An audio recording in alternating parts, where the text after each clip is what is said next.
நீங்கள் பார்த்து கொண்டிருப்பது உங்கள் அற்புத இயேசு டிவி, சென்னையின் முதல் கத்தோலிக்க சேனல். வணக்கம். என்னோட பேர் நெல்சன் ஆண்டனி ஜோக்கியம், அற்புத இயேசு டிவியோட ஃபவுண்டர்.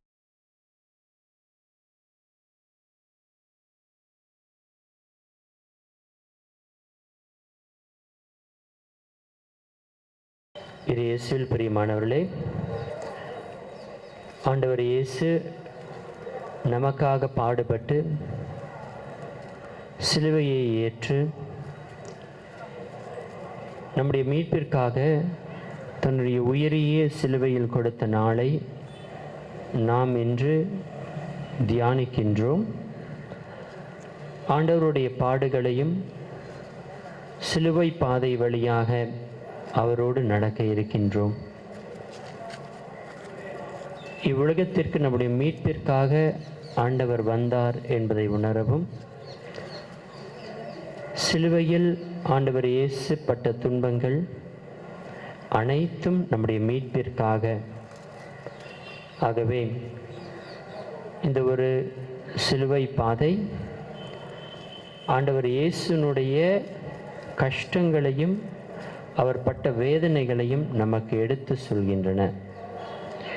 ஆகவே இதில் நாம் அனைவரும் பக்தியோடும் கொடுக்கப்படுகின்ற சிந்தனைகளுக்கு கவனமுடன் செவிமடுத்து நம்மளுடைய வாழ்க்கையிலும் நம்மளுடைய குடும்பத்திலும் ஒரு மாற்றத்தை ஆண்டவருக்கு நாம் காண்பிப்போம். ஆண்டவருடைய இரத்தம் நம்மளுடைய மீட்புக்காக சிந்தப்பட்டது என்பதை உணர்வோம். இந்த ஒரு சிலுவை பாதையில் பக்தியோடு கலந்து கொண்டு ஆண்டவருடைய ஆசிரையும் இரக்கத்தையும் பெற்றுக்கொள்வோம். எங்கள் ஆண்டவர் கிறிஸ்து வழியாக உம்மை மன்றாடுகின்றோம். ஆமென்.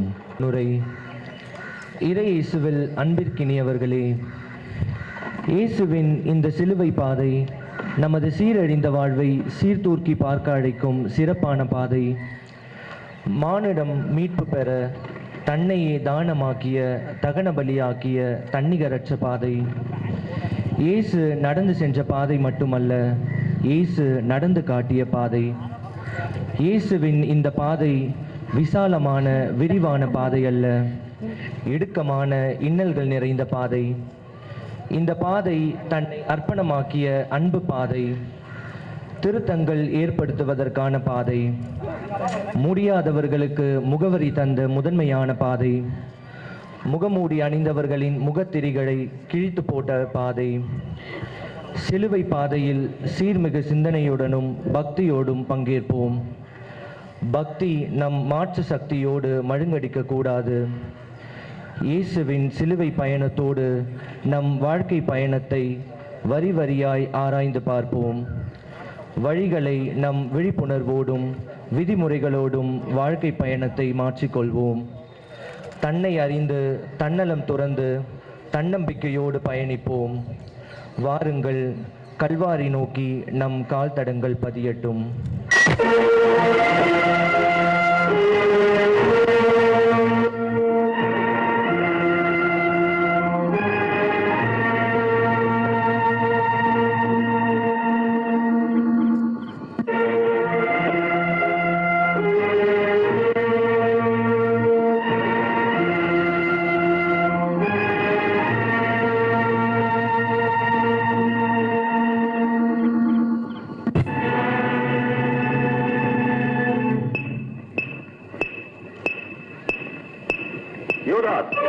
அந்த இயேசுவை பிடித்துக் கொடுத்து என் திட்டத்தை வெற்றி பெற வைத்து என் அருமை தோழன் என்று காட்டிவிடு.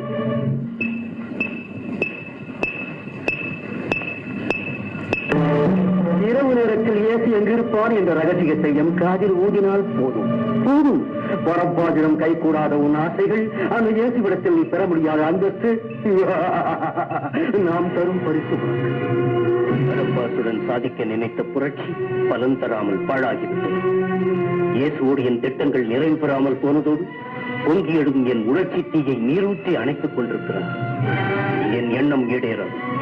பரப்பா சொன்னது போல் இயேசுவை மத தலைவனிடம் ஒப்படைப்பேன்.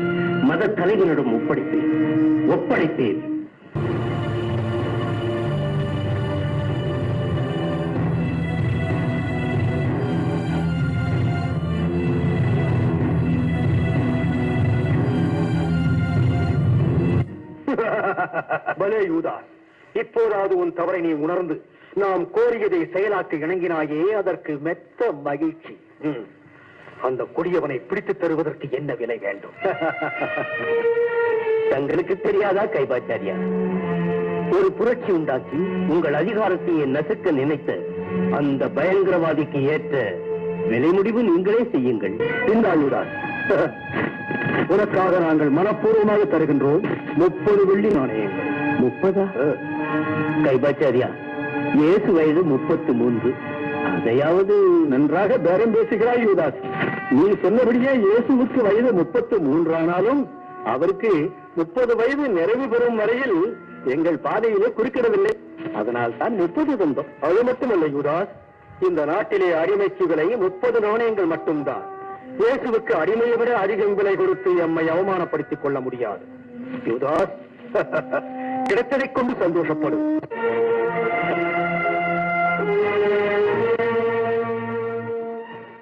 பிரார்த்தனை செய்யுங்கள்.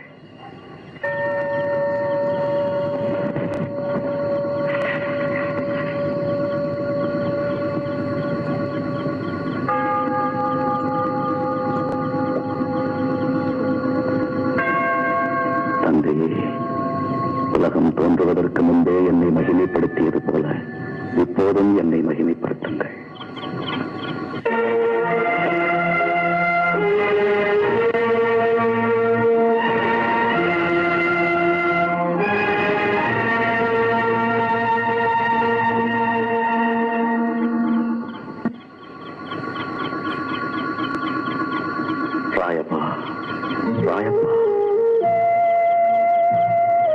கொஞ்ச நேரமாவது விழிப்புடன் இருந்து பிரார்த்தனை செய்யக்கூடாதா?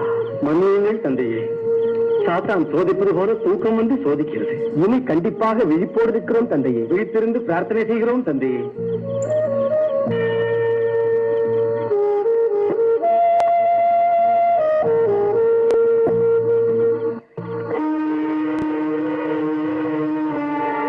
இந்த இருட்டு வேளையில் இயேசு யாரோ ஒரு சீடர் யாரோ எவ்வாறு அறிவது?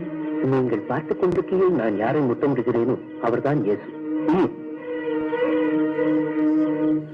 தந்தையே, இதுவரை எது நடந்தாலும் தங்கள் சித்தம் போல் நடந்தது. இந்த பாத்திரம் என்னை விட்டு நீங்க வேண்டும் என்று விரும்பினால் அதை நீங்கும்படி செய்யும். ஆனால் எனது விருப்பத்தின்படி அல்ல, உமது விருப்பத்தின்படியே.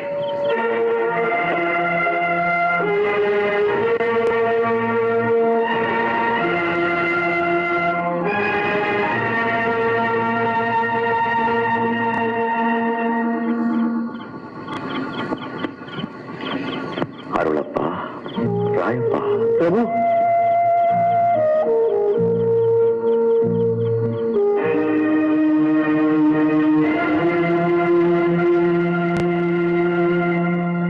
போதகரே, நீர் வாழ்க.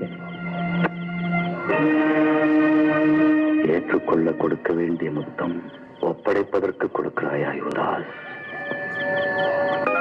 உங்களுக்கு யார் வேண்டும்? நசரேயனான இயேசு. அந்த இயேசு நான் தான். என்னை கைது செய்யுங்கள், அவர்களை விட்டு விடுங்கள்.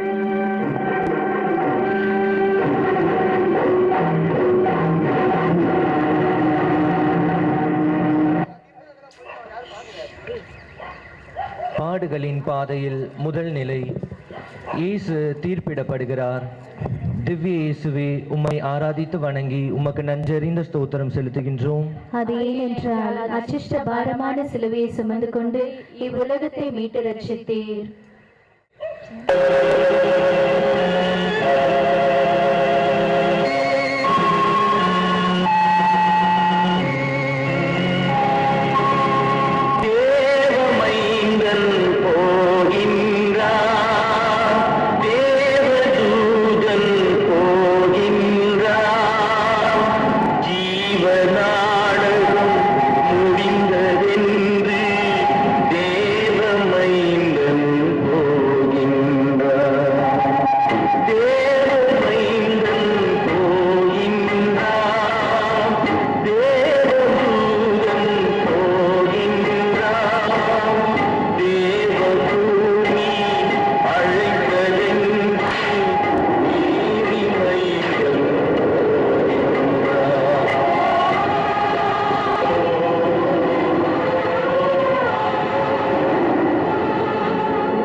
குற்றம் என்ன?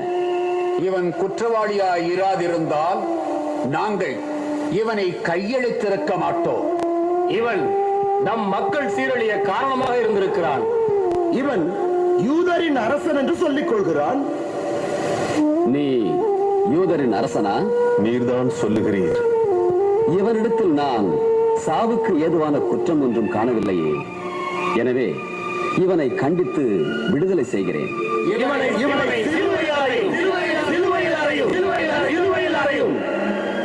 நீர் இவனை விடுவித்தால் சீசருக்கு நண்பராய் இருக்க முடியாது. என்ன இப்படி சொல்கிறார்கள்? உண்மையில் இந்த இயேசு ஒரு நிரபராதிதான். இவன் மீது சாட்டப்பட்டுள்ள குற்றங்கள் எதுவும் நாட்டுக்கோ மக்களுக்கோ கேடு விளைவிப்பதில்லை. இது மதவாதிகளின் சதிதான். இது ஒரு புதுமையான வழக்கு. என் அதிகாரத்தை பயன்படுத்தி இவனை விடுவித்தால் இம்மக்களையும் யூத மத தலைவர்களையும் சமாளிக்க முடியாது. ரோமை பேரரசையும் திருப்திப்படுத்த முடியாது. ரோமை ஆளுநன் என்ற பதவியை கை நழுவி போய்விடும். இல்லை, இதனை இழந்துவிட நான் தயாராக இல்லை. உங்கள் விருப்பப்படியே இவனை சிலுவையில் அறைந்து கொல்லுங்கள். ஆனால் இவன் ரத்தத்தின் மட்டில் நான் குற்றமற்றவன். நான் என் கைகளை கழுவிக் கொள்கிறேன்.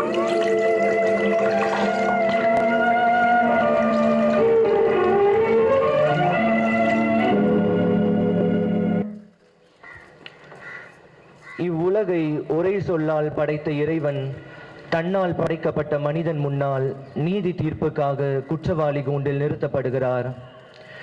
இதோ இக்குழந்தை பலரின் வீழ்ச்சிக்கும் எழுச்சிக்கும் காரணமாயிருக்கும் என்று சிமியோன் அன்று முன்னறிவித்த போதே என் மரணம் எழுதப்பட்டாயிற்று. நான் சாக போகிறேன் என்று கவலைப்படவில்லை. இன்னும் என்னை போல் நேர்மையாளர்கள், தவறு செய்யாதவர்கள், மறைப்பணியாளர்கள் தண்டிக்கப்படுவதை நினைத்துதான் கவலை கொள்கிறேன். இயேசு ஒருபோதும் சாவுக்காக அச்சமடையவில்லை. ஆனால் அன்பு வாழ்வுக்கு கல்லறை கட்ட வேண்டும் என்ற அவர்களின் செயல் அவரை மிகவும் வருத்தியது. பதவிக்காக நீதியை கொன்று இயேசு சிலுவை சாவு கூறியவர் என்ற தீர்ப்பு எழுதினான் பிலாத்து. பிலாத்து மறைந்தாலும் இன்னும் நீதியை கொள்ளும் பிலாத்துக்கள் இருக்கத்தான் செய்கின்றனர். இவற்றை வாய் மூடி மௌனமாக வெறும் பார்வையாளர்களாக வாழும் நாமும் பிலாத்துக்கள் என்பதை மறக்க வேண்டாம். நீதி ஒவ்வொரு நாளும் பல்வேறு இடங்களில் தூக்கு மேடை ஏற்றப்படுகிறது. அநியாயமாக சாதாரண மக்களுக்கு அநீதி இழைக்கப்படுகிறது. வாழ்க்கையில் குற்றம் செய்யாதவர்கள் என்று யாரும் இருக்க முடியாது. எனவே பிறரை குற்றவாளி என்று தீர்ப்பிடும் முன் உன் தவறுகளை நினைத்துப் பார். கடவுள் உன் பாவங்களுக்கு ஏற்ப உன்னை நடத்துவதில்லை. உன் குற்றங்களுக்கு ஏற்ப உன்னை தண்டிப்பதில்லை. உன் தவறுக்காக இன்றே இறைவனிடம் மனம் வருந்தி மன்னிப்பு கேள். மற்றவர்களை கண்டனம் செய்யாதீர்கள், அப்போதுதான் நீங்களும் கண்டனத்திற்கு ஆளாக மாட்டீர்கள். மன்னியுங்கள், மன்னிப்பு பெறுவீர்கள்.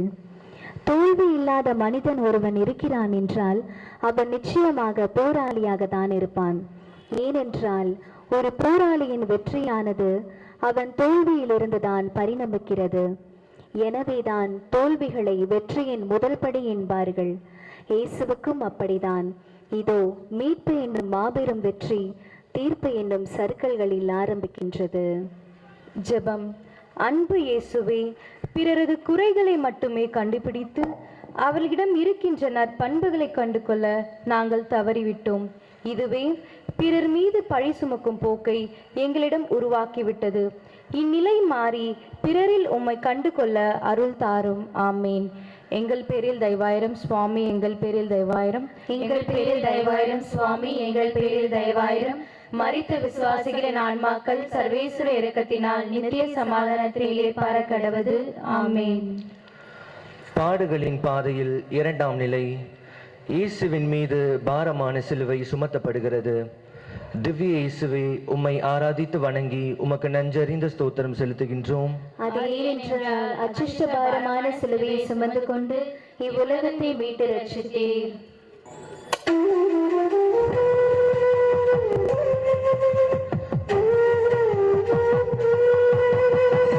சுயநல சூழ்ச்சிகள் அரங்கேறும் இறையேசு தோள் மீது சிலுவையின் பாரம், சுயநல சூழ்ச்சிகள் அரங்கேறும் நேரம், இறையேசு தோள் மீது சிலுவையின் பாரம், எனக்காகவோ எனக்காகவோ.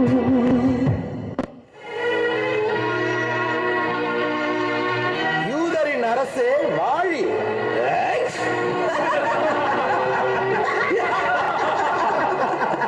தாவீதின் மகனே வாழி.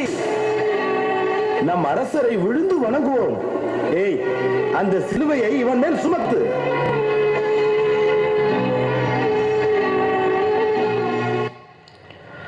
மாசற்ற இயேசுவின் தோளில் பாரமான சிலுவை சுமத்தப்படுகிறது. சுமை தாங்கியின் வாழ்க்கையை சுவையானது. ஒவ்வொரு சுமை தாங்கியும் சுமக்க தயாராக இருந்தால்தான் அது மனிதர்களை பக்கத்தில் பார்க்க முடியும். ஒவ்வொரு சுமை தாங்கியும் சுமக்கின்ற போதுதான் அதன் வாழ்க்கைக்கு அர்த்தம் உள்ளது. இல்லை என்றால் அந்த இடத்திற்கு அதுவே சுமையாகிறது.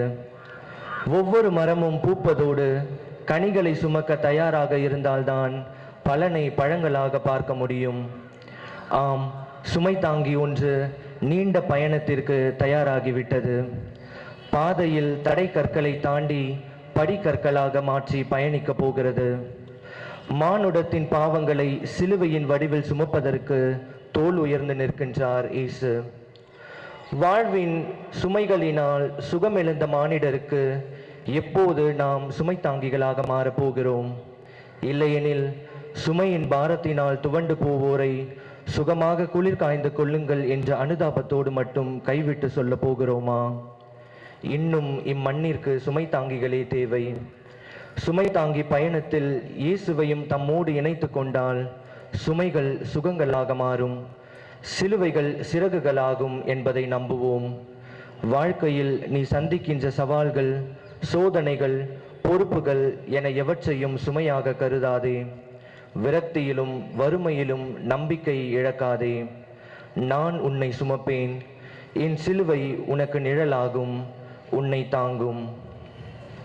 என்னை பின்பற்றும் எவரும் தன்னலம் துறந்து தம் சிலுவையை தூக்கி கொண்டு என்னை பின்பற்றட்டும். வாழ்க்கையில் ஒரு சில சுமைகளை நீங்கள் கட்டாயம் சுமந்தே ஆக வேண்டும். குடும்பம் ஒரு சில நேரங்களில் சுமையாக இருக்கும். உறவுகள் ஒரு சில நேரங்களில் சுமையாக இருக்கும். இவைகள் போல் இன்னும் பல. இவைகள் வாழ்க்கையில் யதார்த்த சிலுவைகள். புனிதத்திற்கு புறப்பட தயாரான நீ சுமைகளை சுமக்க தயாரா? சிலுவை இல்லாத கொல்கத்தாவும் சுமைகள் இல்லாத போராட்ட வாழ்வும் வீண். மகிழ்ச்சியோடு சுமைகளை சுமக்க கற்றுக்கொள். அப்பொழுது சுமைகள் தானாக சுகமாக மாறும். வா என் மகனே மகளே, தொடர்ந்து நடப்போம். ஜெபம். அன்பு இயேசுவே, எங்கள் பாவ சுமைகளால் குற்றமே செய்யாத நீர் சிலுவையை சுமந்து கொண்டு செல்கிறீர். ஆனால் நாங்களோ இன்னும் பலருக்கு பாரமாகவே இருக்கின்றோம். பிறர் சுமைகளை மகிழ்ச்சியோடு சுமக்கும் மனப்பக்குவத்தை எங்களுக்கு தாரும். ஆமீன். எங்கள் பெயரில் தயவாயிரம் சுவாமி, எங்கள் பெயரில் தயவாயிரம், எங்கள் பெயரில் தயவாயிரம் சுவாமி, எங்கள் பெயரில் தயவாயிரம். மரித்த விசுவாசிகளின் ஆன்மாக்கள் சர்வேஸ்வர இரக்கத்தினால் நித்திய சமாதானத்தை இளைப்பாறுகிறது. ஆமீன். பாடுகளின் பாதையில் 3ஆம் நிலை. இயேசு முதன்முறையாக கீழே விழுகிறார்.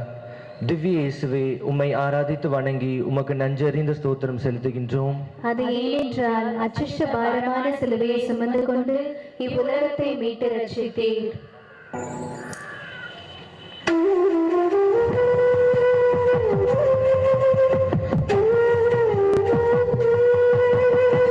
சிலுவையின் சுமையோ தோள் மீது அழுத்த முதல் முறையே மண் மீது விழுந்தார். சிலுவையின் சுமையில் தோள் மீது அழுத்த முதல் முறையே மண் மீது விழுந்தார். எனக்காகவோ எனக்காகவோ.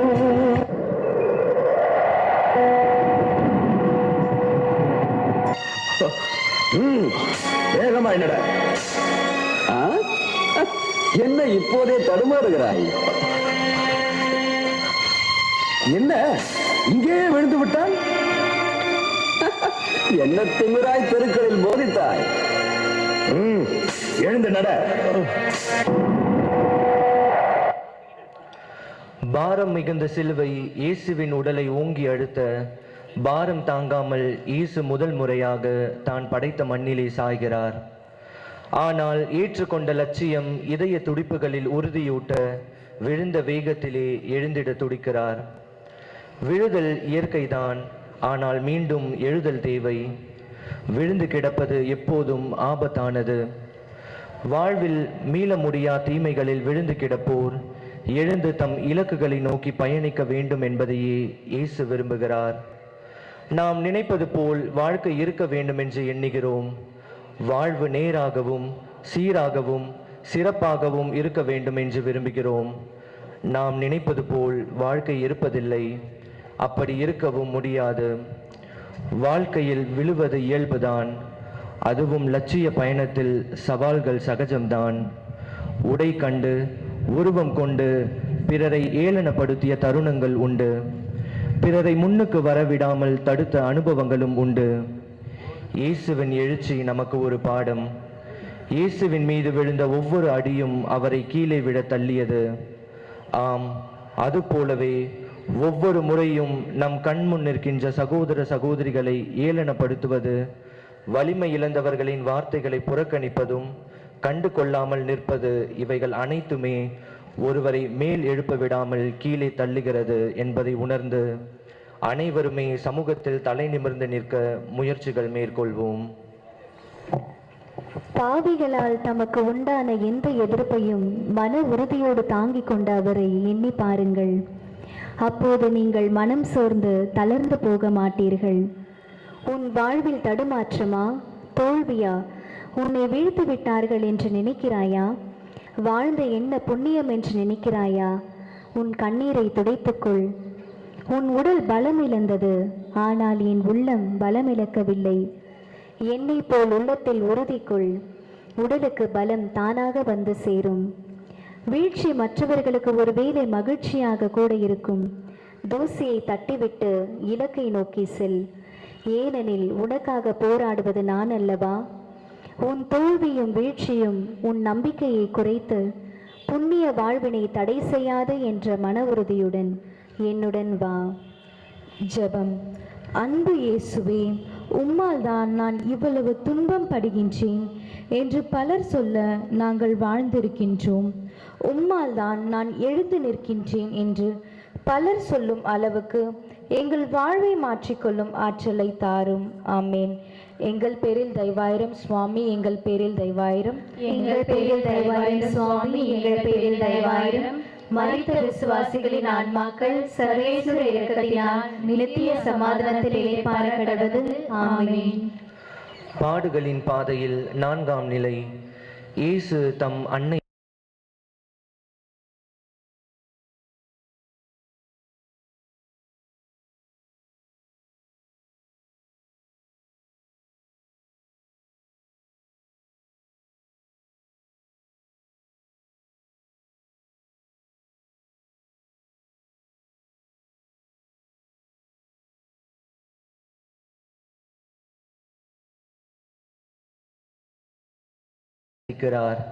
திவ்ய இயேசுவே, உம்மை ஆராதித்து வணங்கி உமக்கு நன்றறிந்த ஸ்தோத்திரம் செலுத்துகின்றோம். அது ஏனென்றால் அச்சிஷ்ட பாரமான சிலுவையை சுமந்து கொண்டு இவ்வுலகத்தை மீட்டு ரட்சித்தீர்.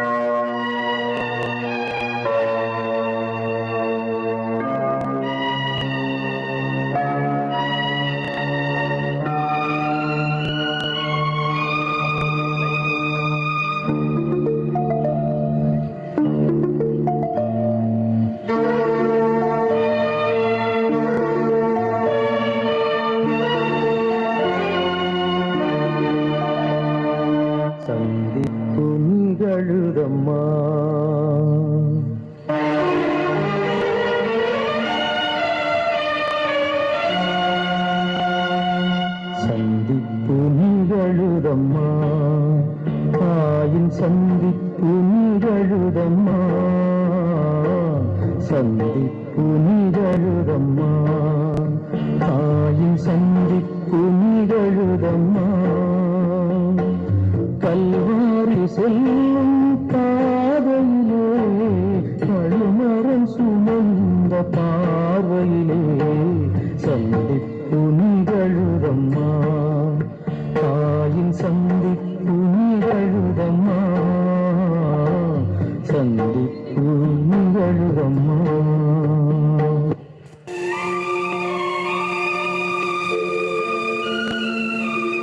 மகனே, எந்த நிலையில நான் உன்னை பார்க்க வேண்டும்? நீ வாழ்வு வழங்க வந்த இந்த யூதர்களே உன்னை சாவுக்கு கையளித்து விட்டார்களே. ஆனாலும் மகனே, இது உனக்கு அவமானம் அல்ல, தண்டனையும் அல்ல. இந்த மனுக்குலம் மீட்பு பெறுவதற்கு, இந்த மனிதர்கள் நல்வாழ்வு பெறுவதற்கு நீ உழைத்ததால் கிடைத்த பரிசு. கடவுளின் திட்டத்தை நிறைவேற்ற தொடர்ந்து போ. உன் பயண பாதையில் நான் உன்னுடன் இருக்கிறேன். மகனே, உனது இந்த கோர நிலையை பார்த்து என் உள்ளம் பரிதவிக்கின்றது. என்னால் அழாமல் இருக்க முடியவில்லையே.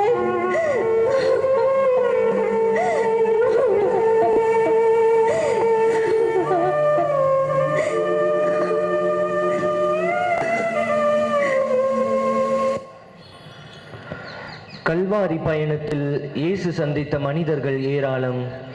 ஆனால் இயேசுவை சந்தித்த மனிதருள் மாணிக்கமாய் மணிமகுடமாய் விளங்குபவர் அவரது அன்னை மட்டும்தான்.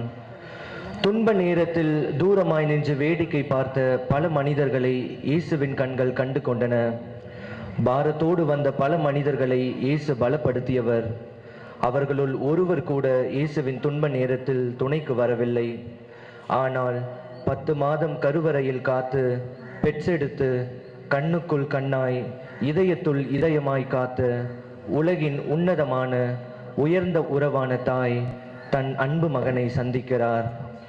தன் அன்னையை உற்று பார்ப்பதற்கான உற்சாகமும் உத்வேகமும் இல்லை என்றாலும் அன்னை கண்கள் பேசும் கருணை மொழியை புரிந்து கொள்கிறார். அன்பு பெற்றோர்களே, சமுதாய பணிகளுக்கு தங்கள் பிள்ளைகளை அனுப்பி வைக்கும் பெற்றோர் உங்களில் எத்தனை பேர்? உங்கள் பிள்ளைகள் பொதுநல காரியங்களில் ஈடுபடும் தருணங்களில் அவர்களை உற்சாகப்படுத்தும் மனநிலை உங்களிடம் உள்ளதா? தான் உண்டு, தன் வேலை உண்டு என்பதுதான் வாழ்வு என்கின்ற படிப்பினை நம் பிள்ளைகளுக்கு கற்றுக் கொடுக்கும் சுயநலவாதிகளாக செயல்படுகின்றீர்களா என்பதை சற்று சிந்தியுங்கள். தாயிலிருந்து தான் தலைமுறை ஆரம்பிக்கிறது. எனவே இளையோர் சமுதாயமே, தாயின் மடியில் தலை சாய்த்த நாம் அவர்களை கண் கலங்காது கவனித்துக் கொள்வோம். விண்ணுலகில் உண்மையன்றி எனக்கு இருப்பவர் யார்? மண்ணுலகில் வேறு விருப்பம் உண்மையன்றி எனக்கு ஏதும் இல்லை. என் தாயின் சந்திப்பு அன்பு சந்திப்பு. ஆனால் அந்த அன்பு என்னை போராட்ட வாழ்வில் இருந்து பிரித்து விடவில்லை. மாறாக போராட கரம் கொடுக்கும் சந்திப்பாக அமைகிறது. பிரச்சனைகள் இல்லாத, கஷ்டம் இல்லாத வாழ்வை இறைவன் கொடுக்க வேண்டும் என்பதை விட என் பிரச்சனைகளிலும் கஷ்டத்திலும் இறைவன் உடன் இருக்க வேண்டும் என்ற எண்ணத்தோடு வாழ பழகிக்கொள். ஏனெனில் கிறிஸ்துவ வாழ்வு போராட்ட வாழ்வு. கிறிஸ்துவ மீட்பு என்பது சிலுவை வழி மீட்பு. இந்த மீட்பு தான் என் தந்தையின் விருப்பம். வா அன்பு மகனே, மகளே, தொடர்ந்து பயணிப்போம். ஜெபம். அன்பு இயேசுவே, தாயென்னும் மாபெரும் நிலைக்கு எங்களை அழைத்து வந்தவரே, எங்கள் பிள்ளைகளை இறையாட்சியின் கருவிகளாக வளர்க்க தவறிவிடுகிறோம். அன்னை மரியாவை போன்று நாங்களும் எங்கள் பிள்ளைகளை இறைஞானத்திலும் இறையாட்சியின் கருவிகளாகவும் உருவாக்க அருள் தாரும். ஆமீன். எங்கள் பெயரில் தயவாயிரம் சுவாமி, எங்கள் பேரில் தயவாயிரம், எங்கள் பேரில் தயவாயிரம் சுவாமி, எங்கள் பேரில் தயவாயிரம். மரித்த விசுவாசிகளின் ஆன்மாக்கள் சர்வேசுடைய இரக்கத்தினால் நித்திய சமாதானத்தில் இளைப்பாற கடவுது. ஆமீன். பாடுகளின் பாதை இயேசுவின் சிலுவையை சுமக்க சீமோன் உதவி செய்கிறார். திவ்ய இயேசுவே, உம்மை ஆராதித்து வணங்கி உமக்கு நன்றறிந்த ஸ்தோத்திரம் செலுத்துகின்றோம். அது ஏனென்றால் அச்சிஷ்ட பாரமான சிலுவையை சுமந்து கொண்டு இவ்வுலகத்தை மீட்டு ரட்சித்தீர்.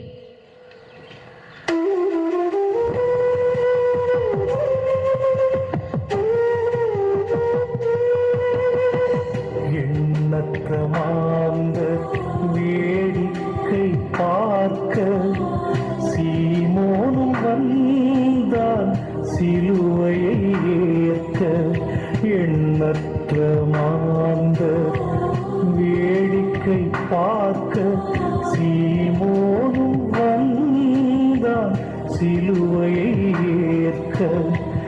எனக்காகவோ எனக்காகவோ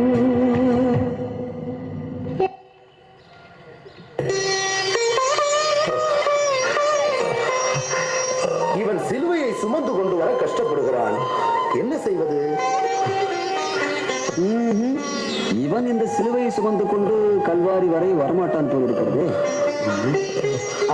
அது அங்கு ஒரு விவசாயி வருகிறான். அவனை பிடித்து சற்று நேரம் சுமக்க வைப்போம். ஏய், இங்கே வா. உன் பெயர் என்ன? சீமோன், சீரேனே ஊரைச் சேர்ந்தவன். சரி, இவனுடன் சிலுவையை தூக்கி கொண்டு வா. சரி ஐயா.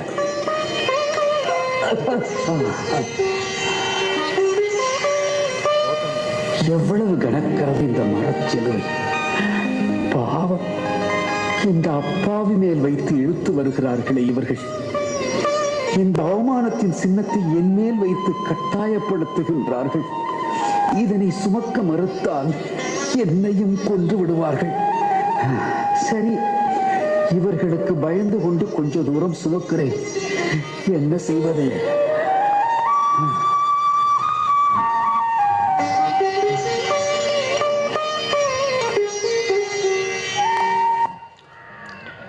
அன்பிற்கு அடிபணியாத மானுடன் அடக்குமுறைகளுக்கு அடிபணிகிறான். அன்பு மொழி புரியாதவர்கள்தான் சட்டத்திற்கு அடிபணிகின்றார்கள். சீமோனை கூட கட்டாயப்படுத்திதான் இயேசுவின் சிலுவையை சுமக்க வைத்திருக்கிறார்கள். இன்றைய நம் சூழலில் எதையும் கட்டாயப்படுத்தினால் மட்டுமே செய்யக்கூடியவனாக இருக்கின்றான் இன்றைய மனிதன். எங்கே நமது தியாக பண்பு? எங்கே நமது பிறர் அன்பு தாகம்? மாறி வரும் இன்றைய சூழலில் தன்னலமே கொடி கட்டி பறக்கின்றது. நான் உண்டு, என் வேலை உண்டு என்ற சிறிய வட்டத்திலே வாழும் வாழ்க்கையை வாழ்ந்து கொண்டிருக்கிறோம். அடுத்தவரின் அவல குரல்கள் எட்டாதபடி நமது செவிகளை ஏனோ மூடிக்கொண்டோம். அடுத்தவரின் கண்ணீர் வாழ்க்கையை கண்டும் காணாதவர்களாக நம் கண்களை குருடாக்கி கொண்டோம். நம் சமூகத்தை பொறுத்தவரை நாம் நம் உள்ளத்தை ஊனமற்றவர்களாக மாற்றிக்கொண்டோம். இத்தனை மத்தியிலும் நாங்கள் இயேசுவின் சீடர்கள் என்று கூசாமல் நம்மால் சொல்ல முடியுமா? துன்புறும் ஒவ்வொரு சகோதர சகோதரியின் சிலுவையை நான் சுமக்க முன்வராதபடிக்கு எவ்வாறு சிலுவை பாதையை ஜெபிக்க முடியும் என்று சிந்தித்து பார்ப்போம். சிலுவை பாதையும் ஒரு விதத்தில் என்னை பொறுத்த மட்டில் உதட்டளவில் சொல்லப்படும் வெற்று வார்த்தையே. சிலுவையை ஆராதித்துவிட்டு சிலுவை சுமந்து செல்லும் சகோதரனை நான் ஆதரிக்காவிட்டால் சிலுவை எனக்கு இடரல் என்பதை உணர்வோம். இதுவரை சுகமாய் தூக்கி வந்த என் சிலுவையை சீரேனே ஊரை சேர்ந்த சீமோன் கட்டாயத்தின் பேரில் சுமக்கிறான். எனவேதான் அது சுமையாய் மாறுகிறது. அன்பாய் செய்யும் போது சுகமாகவும் கட்டாயத்தின் பேரில் செய்யும் போது சுமையாகவும் மாறுவது யதார்த்தம். நல்லவனாகவும் பிறர் அன்பு உள்ளவனாகவும் புனித வாழ்வில் நிலைத்திருப்பவனாகவும் வாழ்வது கட்டாயம் என்று நினைத்தால் அது சுமையாய் மாறிவிடும். நல்லவனாயும் மனித நேயம் உள்ளவனாக வாழ்வது என் சுதந்திரம், அதுவே என் தந்தையின் விருப்பம் என்று நினைத்தால் அது சுகமாய் மாறும். ஜெபம்.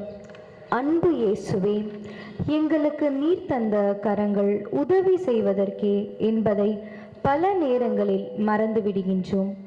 உதவி வேண்டி தவிப்போரை இரு கரம் கொண்டு அணைத்து உதவிடும் நல்ல மனநிலையை எங்களுக்கு தாரும். ஆமேன். எங்கள் பேரில் தயவாயிரம் சுவாமி, எங்கள் பேரில் தயவாயிரம், எங்கள் பேரில் தயவாயிரம் சுவாமி, எங்கள் பேரில் தயவாயிரம். மரித்த விசுவாசிகளின் ஆன்மாக்கள் சர்வேஸ்வர இரக்கத்தினால் நித்திய சமாதானத்தில் இளைப்பாற கடவுது. ஆமேன். பாடுகளின் பாதையில் 6ஆம் நிலை. வெரோனிகா இயேசுவின் திருமுகத்தை துடைக்கிறாள். திவ்ய இயேசுவே, உம்மை ஆராதித்து வணங்கி உமக்கு நன்றி அறிந்த ஸ்தோத்திரம் செலுத்துகின்றோம்.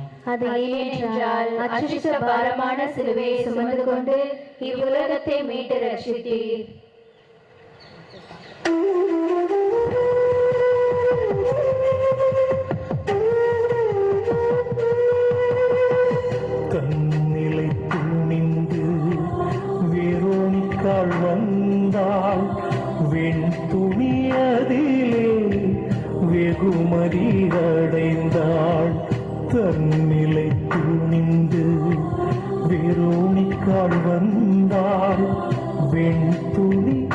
அதிலே வெகுமதி அடைந்தார்.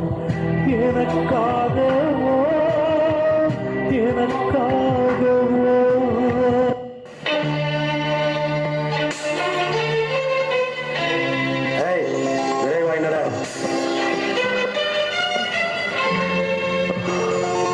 என் இயேசுவே, உமக்கேன் இந்த நிலைமை?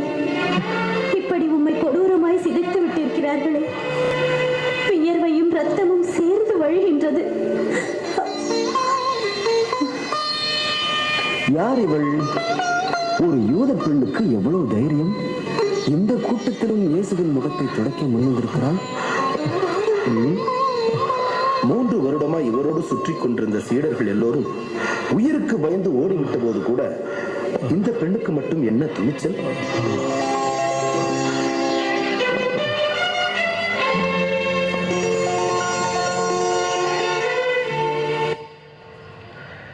இதோ துணிவான ஒரு செயல். என்னை காட்டி கொடுத்தவர்களுக்கு கூட என் முகம் இப்போது அடையாளம் தெரியாது. அந்த அளவுக்கு என் முகம் உருக்குலைந்து விட்டது. மனித சாயலே அவருக்கு இல்லாதிருந்தது. மானிடரின் உருவமே அவருக்கு இல்லை என்று இறைவாக்கினர் எசாயா சொன்னது என்னை குறித்து தானா? என் முகத்தில் வழிந்தோடிய ரத்தம் என் கண்களை மூடிக்கொண்டது. நடக்கும் பாதைகள் கூட தெரியவில்லை. கண் இமைக்கும் நேரத்தில் மின்னல் போல் ஒரு பெண் தோன்றி என் முகத்தை துடைக்கிறாள். வீர பெண்மணி வெரோனிகா. கொடுப்பதற்கு என்னிடம் ஒன்றுமில்லை. கொண்டு வந்த துணியில் என் முகத்தை பரிசாக கொடுக்கிறேன். யூத சமூகத்தில் பெண்களை கேளிக்கை பொருளாக, ஆணாதிக்க சமூகத்தில் அடிமைகளாக, சம உரிமைகள் மறுக்கப்பட்ட சூழலில் அத்தனை ஆண்கள் படை வீரர்கள் சூழ்ந்து நின்ற வேளையிலும் அவர் என் முகத்தை துடைத்தார் என்றால் அவர் உண்மையில் போற்றுதற்குரிய வீர பெண்மணிதான். பெண்களுக்குள் பேறு பெற்ற பெண்ணாக மாறிவிட்டார் இவர். வரலாறு நிச்சயம் இவரை நினைத்து பார்க்கும். பெண்கள் என்றால் பலவீனமானவர்கள் என்ற கூற்றை இவர் பொய்யாக்கிவிட்டார். இவரிடம் இருந்த இந்த துணிவு உங்களுக்கும் இருக்க வேண்டும் என விரும்புகிறேன். உன் வாழ்க்கையோடு பயணிக்கும் என் மகள்களை பார். அவர்களுக்கு பரிவையும் பாசத்தையும் கொடு. வாழ வளர வாய்ப்புகளை கொடு. பெண் என்ற காரணத்திற்காக அவர்களை புறக்கணிக்காதே. அடிமை போல நடத்தாதே. உன் கருவில் சுமந்தவரும் உன் உடன் பிறந்தவரும் உன்னோடு வாழ்பவரும் ஒரு பெண்தான் என்பதை ஒரு நாளும் மறவாதே. என் உருக்குலைந்த முகம் அவர்கள் முகங்களிலும் பதிந்துள்ளது என்பதை மறவாதே. உனது துன்ப துயரங்களில் ஆறுதலை எதிர்பார்க்கும் நீ பிறர் துன்பத்தில் ஆறுதல் கொடுப்பவர்களாக வாழ செயல்படு. இவ்வாறு நீங்கள் நன்மை செய்ய முன்வருவதன் மூலம் மதிகெட்ட அறிவிலிகளை வாயடைக்க செய்ய வேண்டும் என்பதே கடவுளின் திருவுள்ளம். உனது போராட்ட வாழ்வில் என்னை சந்திக்க வேண்டும். அப்படியென்றால் இதோ இந்த வெரோனிகாவை போல் பல தடைகளை தாண்ட வேண்டும். உம் சுயநலம், அந்தஸ்து, பதவி, உம் அடையாளம் இவைகளை தாண்டி வர வேண்டும். உம் சுயநல வேலிகளை தாண்டி என்னிடம் வருவாயா? இதோ தாகமாயிருக்கிறேன் என் தந்தையின் விருப்பத்தை நிறைவேற்ற. வா என் மகனே மகளே. ஜெபம். அன்பு இயேசுவே, எங்கள் வாழ்வில் பெண்களுக்கு எதிராக முன்வைத்த விமர்சனங்கள், கட்டுக்கதைகள், தரைக்குறைவான பேச்சுகள், அவமரியாதை நடத்தைகள் என அனைத்தையும் நினைத்து வெட்கப்படுகிறோம். எங்களோடு இணைந்து பயணிக்கும் பெண்களையும் பாசத்தோடு போற்றுகின்ற திறந்த மனநிலையை எங்களுக்கு தாரும். ஆமீன். எங்கள் பெயரில் தயவாயிரம் சுவாமி, எங்கள் பெயரில் தயவாயிரம், எங்கள் பெயரில் தயவாயிரம் சுவாமி, எங்கள் பெயரில் தயவாயிரம். மரித்த விசுவாசிகளின் ஆன்மாக்கள் சர்வேஸ்வர இரக்கத்தினால் நித்திய சமாதானத்தில் இளைப்பாற கடவுது. ஆமீன். பாடுகளின் பாதையில் 7ஆம் நிலை. இயேசு 2ஆம் முறையாக கீழே விழுகிறார். திவ்ய இயேசுவே, உம்மை ஆராதித்து வணங்கி உமக்கு நன்றறிந்த ஸ்தோத்திரம் செலுத்துகின்றோம். அது ஏனென்றால் அச்சிஷ்ட பாரமான சிலுவையை சுமந்து கொண்டு இவ்வுலகத்தை மீட்டு ரட்சித்தீர்.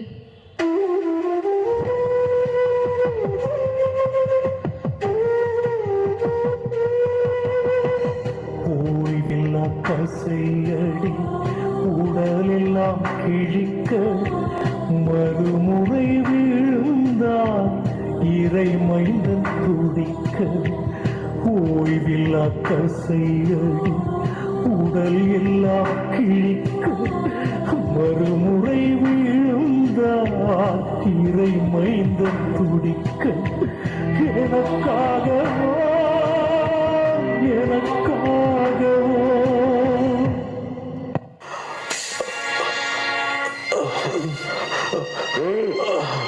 என்ன 90 வயது கிழவன் போல் தள்ளாடி தடுமாறி நடக்கிறாய்? என்ன வீரமாய் போதித்தாய்? உனது வீரமெல்லாம் எங்கே? நட சீக்கிரம், நேரமாகிறது. யூதர்களின் அரசன் என சொல்லிக் கொண்டான். இப்போது யூதர்களின் அரசன் மண்ணை கவி விட்டான். தொட்டு தொட்டு குணமாக்கியவன் மண்ணை தொட்டு கொண்டு கிடக்கிறான். அடே, என்ன மாய்மாலம் செய்கிறாய்? வீணாய் அடி வாங்காதே, எழுந்து நட. சீக்கிரம்.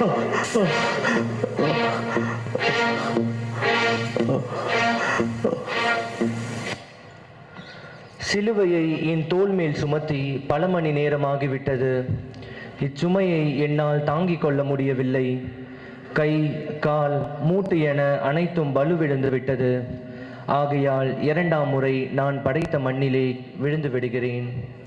இந்த சோக காட்சி நிச்சயம் கூடுதல் வருத்தத்தை உங்களுக்கு அளிக்கும். விழுந்த நான் எழுந்து விடுவேன். காரணம், எனக்கென்று ஒரு லட்சியம் இருக்கின்றது. தந்தையின் திருவுளத்தை நிறைவேற்ற வேண்டும் என்ற பேரார்வம் என்னை எழ செய்தது. ஆனால் உன் நிலை கண்டுதான் நான் பரிதாபப்பட வேண்டியுள்ளது. உன் வாழ்க்கையில் நீ எழ வேண்டிய தேவை இன்னும் அதிகம் உள்ளது. சின்ன சின்ன சவால்களை கூட எதிர்கொள்ள முடியாமல் உடைந்து போய் விடுகிறீர்கள். போதையே என் பாதை என நினைத்து போதைக்கு அடிமையாகி விடுகின்றீர்கள். வட்டிக்கு மேல் வட்டி வாங்கி பல குடும்பங்கள் மேலே எழுந்து வர முடியாத அளவுக்கு கீழே விழ வைத்து விட்டீர்கள். உங்களை குறை கூறுகிறேன் என்று நினைக்க வேண்டாம். இதிலிருந்து நீங்கள் மேலெழுந்து வர வேண்டும் என நான் ஆசைப்படுகிறேன். உன் பலவீனத்தால் கீழே விழுந்து கிடக்கும் நீ மேலே எழுந்து வர வேண்டும் என்பதற்காகவே நான் நடக்கிறேன். இனி மேலெழுந்து வர முடியாது என்று மட்டும் ஒரு நாளும் நினைத்து விடாதே. எனது நம்பிக்கையையும் ஆற்றலையும் உனக்கு தருகிறேன். உனக்கென்று ஒரு லட்சியத்தை இன்றே குறித்துக்கொள். நடந்தாலும் நீ சோர்வடைய மாட்டாய். தளர்ந்து போன உன் கைகளை திடப்படுத்துகிறேன். தள்ளாடும் உன் முழங்கால்களை உறுதிப்படுத்துகிறேன். எழுந்து வா. உங்கள் மனம் ஆர்வமுடையதுதான், ஆனால் உடல் வலுவற்றது. எனவே சோதனைக்கு உட்படாதிருக்க விழித்திருந்து இறைவனிடம் வேண்டுங்கள். நான் மாற வேண்டும், என் சிந்தனை மாற வேண்டும், என் செயல்கள் மாற வேண்டும் என்ற உறுதியோடு ஆரம்பித்த உன் முயற்சியில் நிலைத்து நிற்க முடியாமல் விழுந்து விட்டாயா?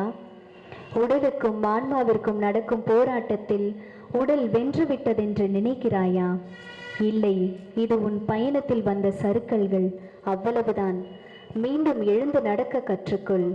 ஏனெனில் கல்வாரி இன்னும் சற்று தொலைவில்தான். புனித வாழ்வென்பது நல்லவற்றிற்காக இன்னும் சற்று முயற்சிக்கும் போராட்டம்தான். துணிவுக்குள் எழுந்து நட. ஜெபம். அன்பு இயேசுவே, மதுவால் விழுந்தும் பொன்னால் விழுந்தும் பொருளால் விழுந்தும் உன் கரம் பிடித்து எழுந்து நடக்க ஆசைப்படுகின்றோம். மீண்டும் விழாமல் உன் கரம் பிடித்து நடக்க ஆற்றல் தாரும். ஆமீன். எங்கள் பேரில் தயவாயிரம் சுவாமி, எங்கள் பேரில் தயவாயிரம். எங்கள் பேரில் தயவாயிரம் சுவாமி, எங்கள் பேரில் தயவாயிரம். மரித்த விசுவாசிகளின் ஆன்மாக்கள் சர்வேசுடைய இரக்கத்தினால் நித்திய சமாதானத்தில் இளைப்பாற கடவது. ஆமீன். பாடுகளின் பாதையில் 8ஆம் நிலை. எருசலேம் பெண்களுக்கு இயேசு ஆறுதல் கூறுகிறார். திவ்ய இயேசுவே, உம்மை ஆராதித்து வணங்கி உமக்கு நன்றறிந்த ஸ்தோத்திரம் செலுத்துகின்றோம். அது ஏனென்றால் அச்சிஷ்ட பாரமான சிலுவையை சுமந்து கொண்டு இவ்வுலகத்தை மீட்டு ரட்சித்தீர்.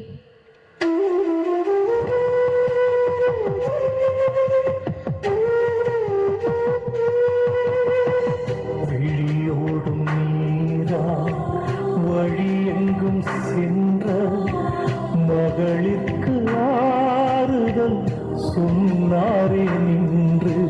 விழியோடும் நீரா வழி எங்கும் சென்ற மகளிற்கு ஆறுதல் சொன்னாரே நின்று. எனக்காகவோ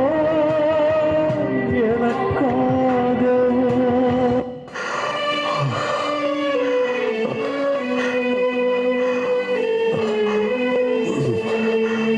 ஐயோ இயேசுவே, யாருக்கு என்ன தீங்கு செய்தாரே? இன்னொருக்கு நன்மை செய்த இவருக்கா இந்த அவல நிலை? நம்மோடு இருந்தபோது எவ்வளவு புதுமைகள் செய்தார். நமக்கெல்லாம் அறிவுரை கூறுவாரே. ஒரு குற்றமும் செய்யாத இவரை சிலுவையில் அறைந்து கொல்லப் போகிறார்களே.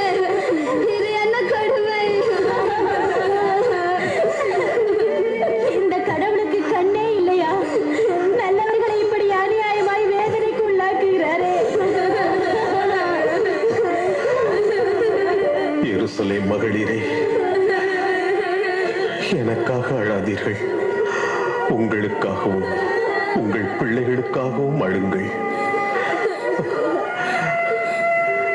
இயேசுவே, உம்மால் எப்படி இப்படி பேச முடிகிறது? நகருங்கள், நகருங்கள், நேரமாகிறது.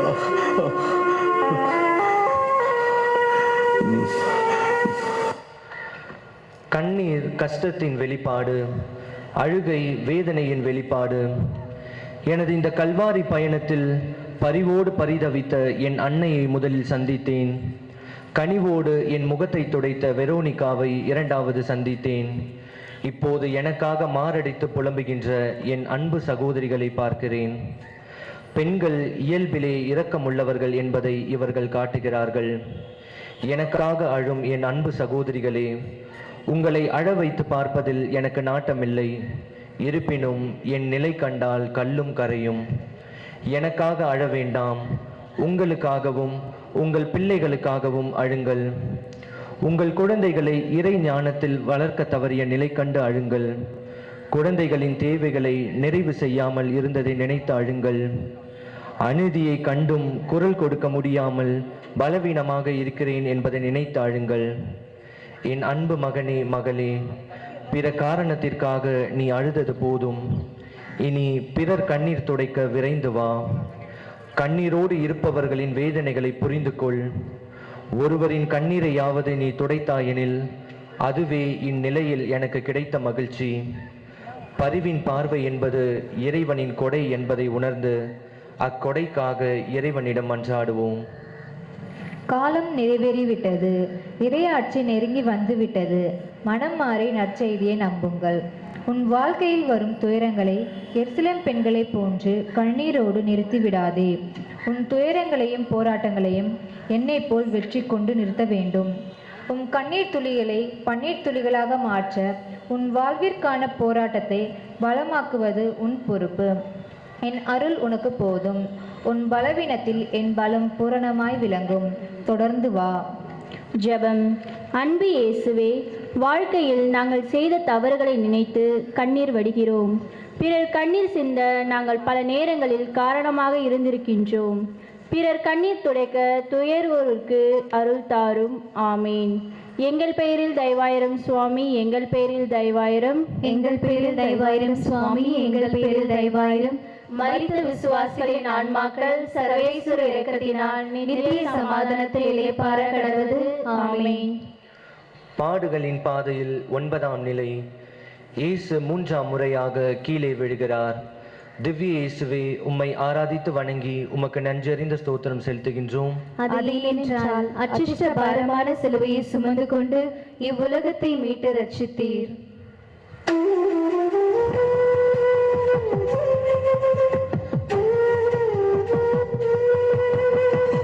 மனுக்குல பாவம் மனமெல்லாம் சுமந்து 3ஆம் முறையாய் வீழ்ந்தார் துவண்டு.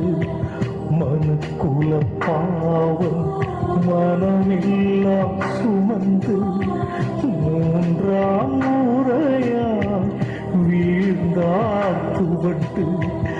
எனக்காகவோ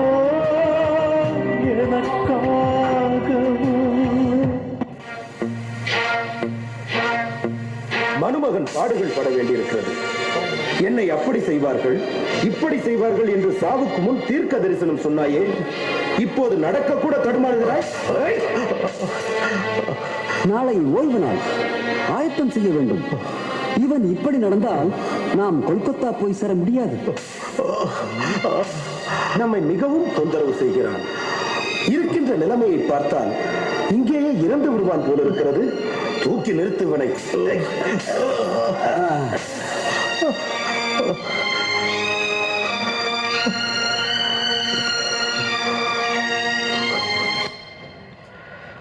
மனிதர்களாகிய நாம் நமது வாழ்க்கை பயணத்தில் பல முறை விழுகிறோம். எத்தனை முறை விழுந்தாலும் அத்தனை முறையும் எழுந்து அடுத்த அடியை எடுத்து வைக்கவே முயற்சிக்கிறோம். முயற்சி எடுத்தவர்களும் முயன்று பார்த்தவர்களும் முன்னுக்கு தான் வந்திருக்கின்றார்கள். இயேசுவின் கல்வாரி பயணத்தில் 3வது முறையாக கீழே விழுகிறார். 3வது முறையாக விழுந்த இயேசு விழிகளை விரைவாக திறக்கிறார். விழுந்தவுடன் ஓடி வந்து உதவி செய்வார்கள் என்ற எண்ணம் அவருக்கு ஏற்படவில்லை. லட்சிய பயணத்தில் லட்சக்கணக்கான சவால்கள் வரும். லட்சியம் முதன்மையாக தெரிந்தால் சவால்களை எல்லாம் சாதுரியமாக சந்திக்க வேண்டும். இயேசுவும் கல்வாரி கனவை கண்களில் வைத்து 3ஆம் முறையும் முயற்சி செய்து துணிச்சலோடு எழுகிறார். நான் வீழ்ந்து கிடக்கும் இந்நிலையை நீ எண்ணி பார்க்கும்போது உன் வாழ்வில் நீ விழுகின்ற நிலையை எண்ணிப்பார். வாழ்க்கையில் எவ்வளவு தோல்விகள், எவ்வளவு விரக்திகள், எத்தனை ஏமாற்றங்கள், எத்தனை நம்பிக்கை துரோகங்கள். வாழ்க்கையை முடிந்து விட்டது என்று எண்ணுகிறாயா? இதுதான் ஆரம்பம். தோல்வியே தொடக்கம், வீழ்ச்சிதான் எழுச்சி. இதுதான் வாழ்க்கை என்பதை உணர்ந்து கொள். உடல் தளர்ந்து போனாலும் இறை நம்பிக்கையை தளர்த்தி கொள்ளாதே. இன்னும் நீ கடக்க வேண்டிய தூரம் அதிகம் உள்ளது. என் சிலுவையை பிடித்து கொண்டு நட, அது உன்னை தாங்கி பிடிக்கும். சிலுவையின் மீது தம் உடலில் நம் பாவங்களை அவரே சுமந்தார். நம் பாவங்களுக்கு இறந்து நீதிக்காக வாழ்வதற்கே இவ்வாறு செய்தார். உன் மனமாற்றத்திற்காக நான் விழுகிறேன். மனம் மாற மறுக்கும் உன் உள்ளத்தை சற்று என் மீது செலுத்து. ஆனால் கட்டாயத்தின் பேரில் விழுந்து கிடக்கும் உன்னை தொட நான் தயார். எனக்கு வேண்டியதெல்லாம் ஆம் என்னும் உன் சுதந்திர அனுமதி, அவ்வளவுதான். என் தாயின் ஆம் என்ற சொல்தான் மனுக்குல மீட்பின் ஆரம்பம். இதே வார்த்தையை தான் உன்னில் எதிர்பார்த்து இதோ எழுகிறேன். ஜெபம். அன்பு இயேசுவே, வாழ்க்கையில் நாங்கள் சந்திக்கின்ற பிரச்சனைகள் அதிகரித்து விட்டது. எங்கள் நம்பிக்கை குறைந்து விட்டது. திரு சிலுவை எங்களை கீழே விழச் செய்யாமல் தாங்கி பிடிக்கும் நம்பிக்கையை எங்களுக்கு தாரும். ஆமீன். எங்கள் பேரில் தயவாயிரும் சுவாமி, எங்கள் பேரில் தயவாயிரும். எங்கள் பேரில் தயவாயிரும் சுவாமி, எங்கள் பேரில் தயவாயிரும். மரித்த விசுவாசிகளின் ஆன்மாக்கள் சர்வேசுடைய இரக்கத்தினால் நித்திய சமாதானத்தை இளைப்பாற கடவுது. ஆமீன். பாடுகளின் பாதையில் 10ஆம் நிலை. இயேசுவின் ஆடை களையப்படுகிறது. திவ்ய இயேசுவே, உம்மை ஆராதித்து வணங்கி உமக்கு நன்றறிந்த ஸ்தோத்திரம் செலுத்துகின்றோம். அச்சிஷ்ட பாரமான சிலுவையை சுமந்து கொண்டு இவ்வுலகத்தை மீட்டு ரட்சித்தீர்.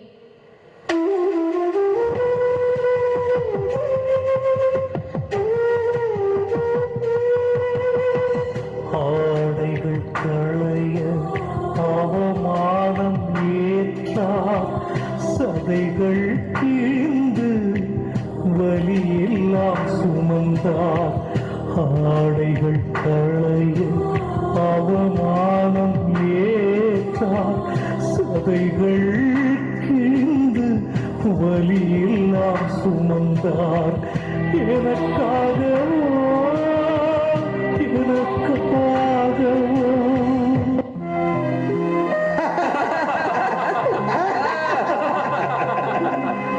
என்ன ராஜரீக ஆடை இது! சாலமோன் கூட இதனை போல் உடுத்தி இருக்க மாட்டான். இது தையல் இல்லாத ஆடை. இதனை கிழித்தால் ஒன்றுக்கும் உதவாது. எனவே சீட்டு போட்டு பகிர்ந்து கொள்வோம்.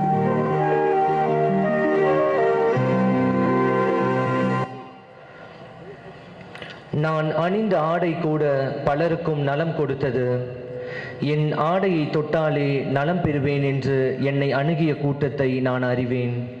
இப்போது அந்த ஆடையை உரிந்து என்னை நிர்வாணப்படுத்துகிறார்கள். ஒரு மனிதனின் உரிமையை பறிப்பது என்பது உச்சக்கட்ட தண்டனை. அதனால் ஏற்படும் வலியின் ரணங்களை வார்த்தையால் விவரிக்க முடிவதில்லை. ஆடை என்பது ஒருவரின் மானத்தை மறைக்கும் அடிப்படை உரிமை. அந்த உரிமைக்கும் இங்கே விலை போகிறது. இதில் நிவாரணம் தேட அவர் நினைக்கவில்லை. துறவு வாழ்வில் எல்லாவற்றையும் விட்டுவிட சொன்ன இயேசு கடைசியாக தனக்கு சொந்தமான ஆடையையும் எடுத்துக்கொள்ள அனுமதிக்கிறார். லட்சியவாதிகளுக்கு மானம் என்பது மரியாதையோடும் மாண்போடும் வாழ்வதுதான்.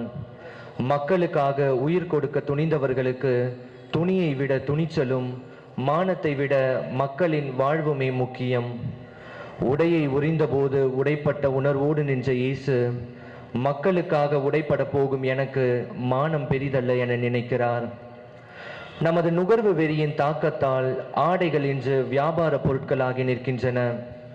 உடலை மறைக்கும் ஆடைகள் குறைந்து உடலை காட்டும் ஆடைகளுக்கு இன்று அதிக வரவேற்பு. ஆடைகளுக்கு கொடுக்கும் முக்கியத்துவத்தை ஆன்மாவின் ஈடேற்றத்திற்கு அளிப்போம். கிறிஸ்துவும் உங்களுக்காக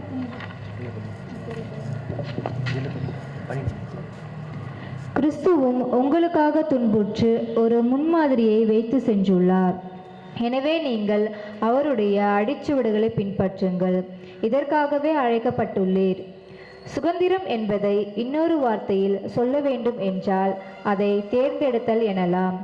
நன்மை தீமை, பாவம் புண்ணியம், உண்மை பொய் இவைகளுக்கு மத்தியில் எதை நீங்கள் தேர்ந்தெடுக்க விரும்புகின்றாய்? என் அன்பு பிள்ளாய், சுதந்திரத்தின் உண்மை பொருளை உணர்ந்து நன்மையை தேர்வு செய்து புண்ணிய வாழ்வில் உன்னை ஒருங்கிணைக்க தயாராகு. ஜெபம். அன்பு இயேசுவே, எங்கள் வாழ்வில் எவரையும் இனி நாங்கள் அவமானப்படுத்த மாட்டோம். உமக்கு நேர்ந்த அவமானத்தை கண்டு கூனி குறுகி வெட்கப்படுகிறோம். இனி எத்தகைய இழி செயல்களிலும் ஈடுபடாமல் இருக்க வேண்டிய அருளை எங்களுக்கு தாரும். ஆமீன். எங்கள் பேரில் தயவாயிரும் சுவாமி, எங்கள் பேரில் தயவாயிரும். எங்கள் பேரில் தயவாயிரும் சுவாமி, எங்கள் பேரில் தயவாயிரும். மரித்த விசுவாசிகளின் ஆன்மாக்கள் சர்வேஸ்வர இரக்கத்தினால் நித்திய சமாதானத்தில் இளைப்பாற கடவது. ஆமீன். பாடுகளின் பாதையில் 11ஆம் நிலை. இயேசு சிலுவையில் அறையப்படுகிறார். திவ்ய இயேசுவே, உம்மை ஆராதித்து வணங்கி உமக்கு நன்றறிந்த ஸ்தோத்திரம் செலுத்துகின்றோம். அது ஏனென்றால் அச்சிஷ்ட பாரமான சிலுவையை சுமந்து கொண்டு இவ்வுலகத்தை மீட்டு ரட்சித்தீர்.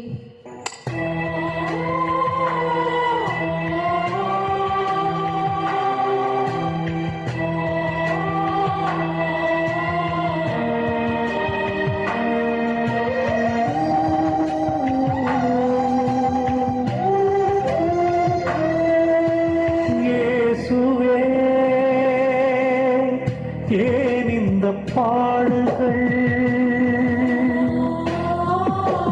இயேசுவே, ஏன் இந்த காயங்கள்? எனக்காகவோ எனக்காகவோ எனக்காகவோ எனக்காகவோ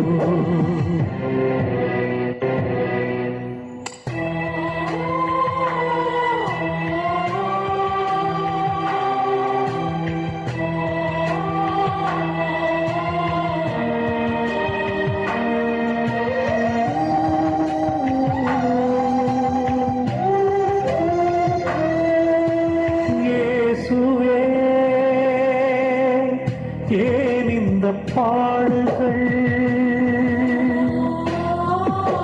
இயேசுவே, ஏன் இந்த காயங்கள்? எனக்காகவோ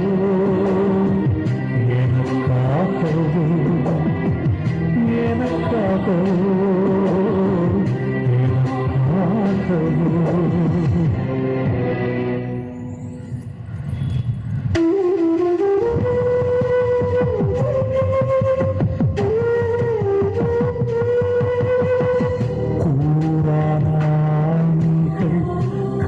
கால்கள் எங்கும் தீராத வேதனையில் துடித்த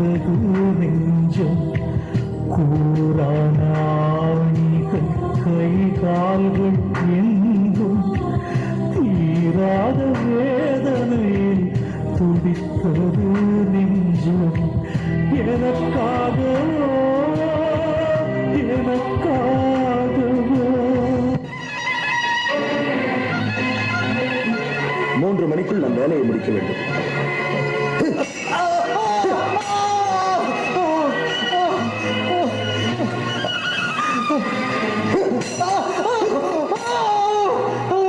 இவன் உடலில் ஒன்றுமே இல்லை. இன்னும் சற்று நேரத்தில் இறந்து விடுவான்.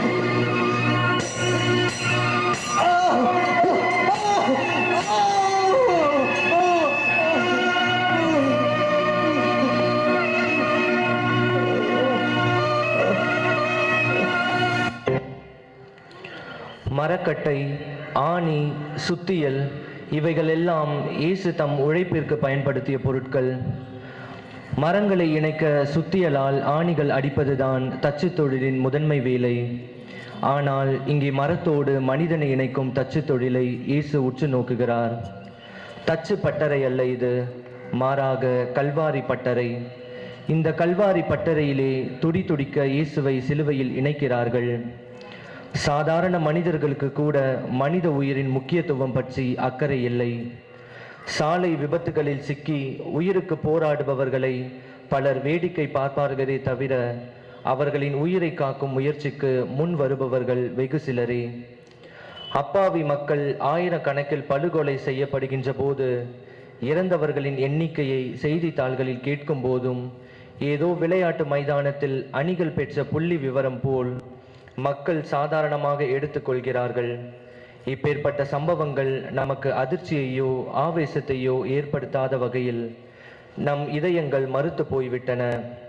நம் இதயங்களில் உயிரோட்டம் வருகின்ற வரை இயேசுவை போன்றவர்கள் சிலுவையில் அறையப்படுவதை யாரும் ஒரு பொருட்டாக எடுத்துக்கொள்ளப் போவதில்லை. மறுத்து போன நம் இதயங்களில் உணர்ச்சி பெறுவது எப்போது? நமக்கு எதிரான ஒப்பந்த விதிகள் பல கொண்ட கடன் பத்திரத்தை அவர் ஒழித்து விட்டார். அதை சிலுவையில் வைத்து ஆணியடித்து அறவை ஒழித்து விட்டார். சிலுவையை என்னிடமிருந்து பிரித்தால் நான் வந்த நோக்கமே பொய்யாய் போகும். சிலுவை என் இலக்கு, அதில் ஆணிகள் என் பரிசு. இதோ என் இலக்கில் நான் ஒன்றித்து விட்டேன். புனித வாழ்வென்னும் உன் இலக்கில் நீ ஒன்றிப்பதெப்போது? ஜெபம். அன்பு இயேசுவே, சிலுவையில் தொங்கிக் கொண்டிருக்கும் போதும் மன்னிப்பை வழங்கியவாறே குற்றம் செய்தோரை மன்னிக்க மனம் இல்லாமல் எந்த அளவு எங்கள் மனநிலை இறுகி போய்விட்டது. உன் கல்வாரி திரு ரத்தம் கடினமான எங்கள் மனதை இலகுவாக்கி மன்னிக்கும் மனநிலைமையை எங்களுக்கு தாரும். ஆமீன். எங்கள் பேரில் தயவாயிரம் சுவாமி, எங்கள் பேரில் தயவாயிரம். எங்கள் பேரில் தயவாயிரம் சுவாமி, எங்கள் பேரில் தயவாயிரம். மரித்த விசுவாசிகளின் ஆன்மாக்கள் சர்வேஸ்வர இரக்கத்தினால் நித்திய சமாதானத்தில் இளைப்பாற கடவுது. ஆமீன். பாடுகளின் பாதையில் 12ஆம் நிலை. இயேசு சிலுவையில் உயிர் விடுகிறார். திவ்ய இயேசுவே, உம்மை ஆராதித்து வணங்கி உமக்கு நன்றறிந்த ஸ்தோத்திரம் செலுத்துகின்றோம். அது இல்லையென்றால் அச்சிஷ்ட பாரமான சிலுவையை சுமந்து கொண்டு இவ்வுலகத்தை மீட்டு ரட்சித்தீர்.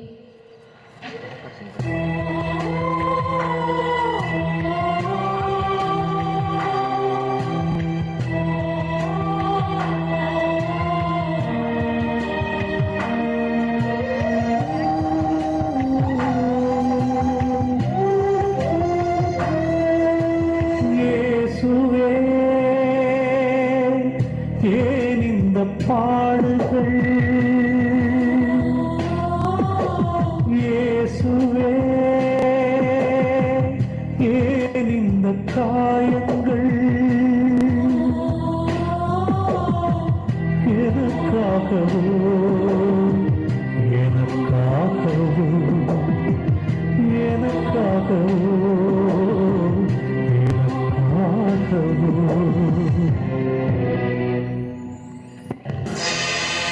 இவன் மற்றவர்களை எல்லாம் காப்பாற்றினானே, இவன் கடவுளின் மகனும் மெசியாவும் என்றால் தன்னையே காப்பாற்றிக் கொள்ளட்டும்.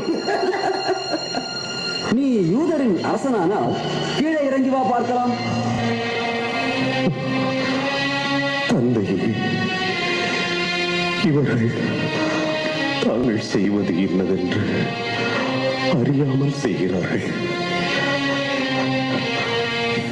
இவர்களை மன்னியும்.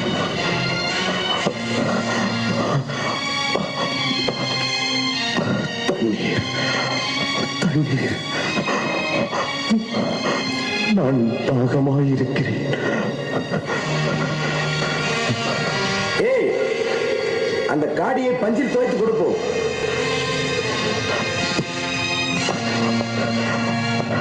தண்ணீரா வேண்டும்? தண்ணீர், இந்த தண்ணீர்.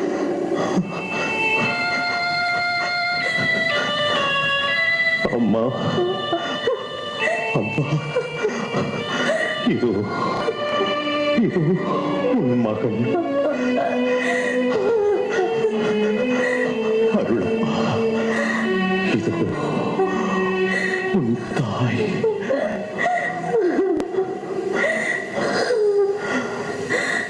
எல்லாம்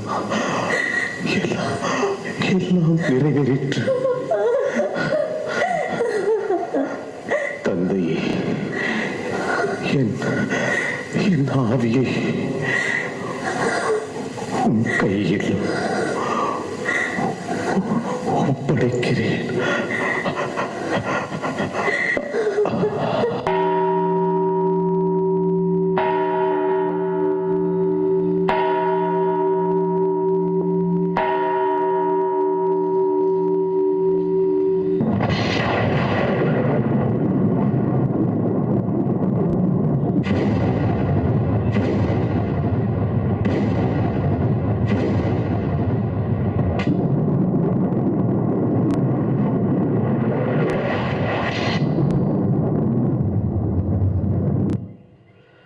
அனைவரும் முழந்தாள் படியிடுவோம்.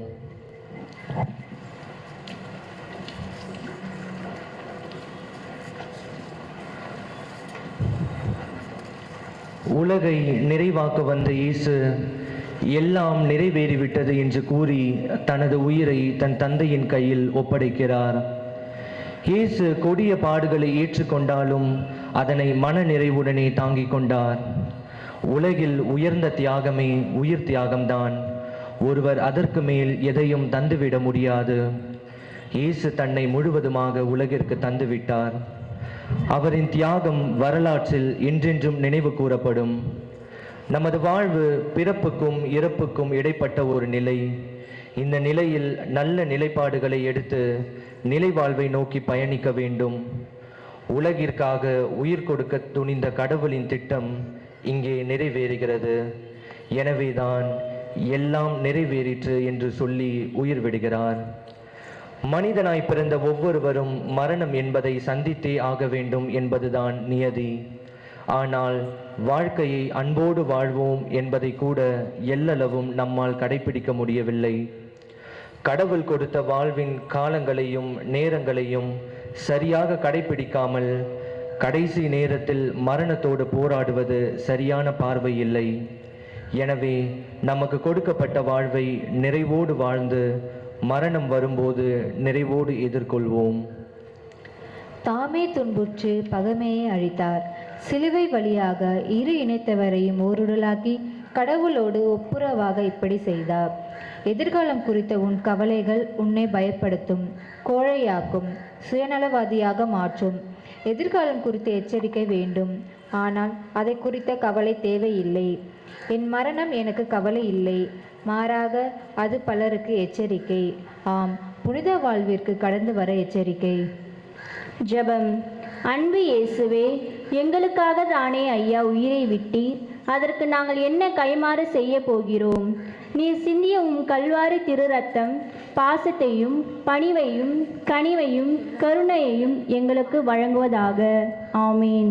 எங்கள் பேரில் தயவாயிரும் சுவாமி, எங்கள் பேரில் தயவாயிரும், எங்கள் பேரில் தயவாயிரும் சுவாமி, எங்கள் பேரில் தயவாயிரும்.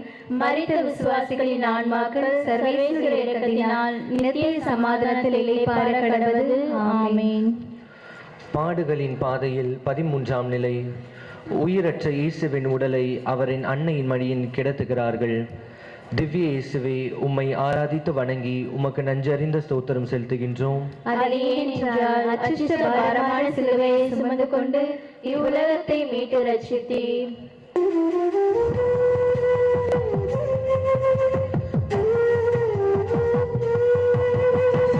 தாய்மொழி தேடி அடைக்கலமானால் முதல் பிரிந்து இறையடி சேர்ந்தால் தாய்மொழி தேடி அடைக்கலமானால்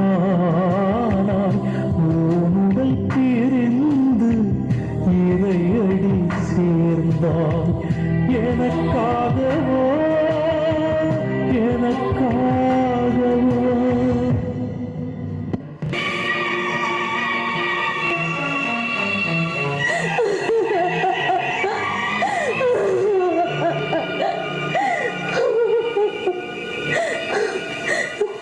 மகனே, உன்னை இப்படி சாவுக்கு கையளிப்பதற்காகவா அன்று கபிரியேல் தூதரிடம் ஆம் என்று சொன்னேன். உன் உள்ளத்தை ஒரு வாழ் ஊடுருவும் என்று சிமியோன் இறைவாக்கு உரைத்தது இதற்குறித்துதானா?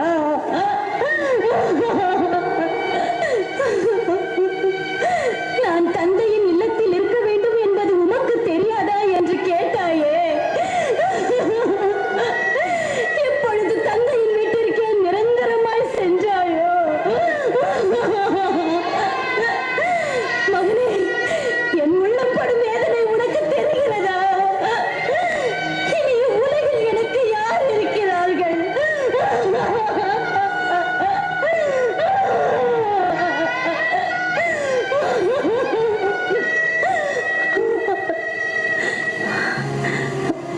ஆனாலும் மகனே, உன்னை இழப்பதுதான் கடவுளின் விருப்பம் என்றால் அது நிறைவேறட்டும். உனது இந்த கொடூர சாவை பார்த்தாவது மனித குலம் திருந்தும் என்றால், இந்த மனிதர்கள் மனம் மாறுவார்கள் என்றால், உன்னை இழப்பதில் எனக்கு மகிழ்ச்சியே.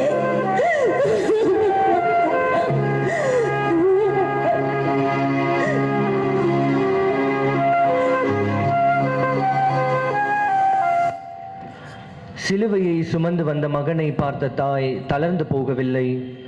தளர்ந்து போகாதே என்று நம்பிக்கை ஊட்டிய தாய் இப்போது தன் மகனின் உயிரற்ற உடலை மடியில் போட்டு வியாகுல தாயாக நிற்கிறார். எந்த தாயாலும் இந்த நிலையை பொறுத்து கொள்ளவே முடியாது. ஆனால் பொறுமையோடு தன் மடியில் கிடந்த மகனை இதமான இதயத்தாலும் கருணையின் கண்களாலும் பார்க்கின்றார் அன்னை மரியா. இமை போல் காத்த மகன், இமயம் போல் வளர்த்த மகன் இடிந்து சரிந்து சாய்ந்து தாயின் மடியில் கிடக்கிறார். நானே தாயாக இருந்து உங்களை தட்டி கொடுத்து தைரியத்தை ஊட்டி இயேசுவின் இறையாட்சி பணி இம்மண்ணுலகில் தொடர உதவி செய்வேன் என்று வீர சபதமிட்டு நிற்கும் அன்னை நமக்கு கற்றுத்தரும் பாடம் இதுதான். எல்லாம் முடிந்தது என்று நினைக்காமல் இன்னும் செய்ய வேண்டிய கடமைகளும் பணிகளும் ஏராளம் என்பதை உணர்ந்து அன்னையைப் போல செயல்படுவோம்.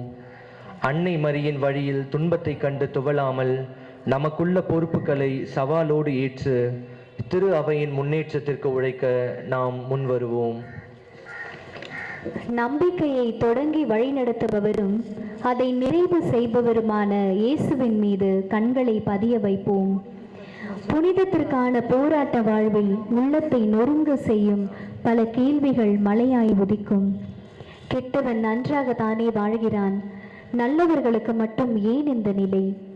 உலகம் நல்லவர்களை அடையாளம் கண்டு கொள்வதில்லையே, ஏன்? உத்தமர்களுக்கு ஏன் இத்தனை நெருக்கல்கள்? இத்தனை கேள்விகளுக்கும் பதில் அன்னை மரியாளின் மௌனம்தான். காத்திரு, உண்மை வெல்லும். ஜெபம். இயேசுவின் பாடுகளில் பங்கேற்ற தாய்மரியே, உம்மை போன்று அர்த்தமுள்ள வாழ்வை தேர்ந்தெடுத்து உண்மைக்கு சான்று பகிரவும் ஊரார் போற்றும் குழந்தைகளை பெற்றெடுக்கவும் பேணி வளர்க்கவும் வரம் தாரும். அதற்காக எங்கள் வாழ்வை அர்த்தமுள்ளதாக்கி வேண்டிய வரத்தை உன் மகன் வழி எங்களுக்கு பெற்று தாரும். ஆமீன். எங்கள் பேரில் தயவாயிரம் சுவாமி, எங்கள் பேரில் தயவாயிரம், எங்கள் பேரில் தயவாயிரம் சுவாமி, எங்கள் பேரில் தயவாயிரம். மரித்த விசுவாசிகளின் ஆன்மாக்கள் சர்வேஸ்வர இரக்கத்தினால் நித்திய சமாதானத்தில் இளைப்பாற கடவது. ஆமீன். பாடுகளின் பாதையில் 14ஆம் நிலை. இயேசுவின் உடல் கல்லறையில் அடக்கம் செய்யப்படுகிறது.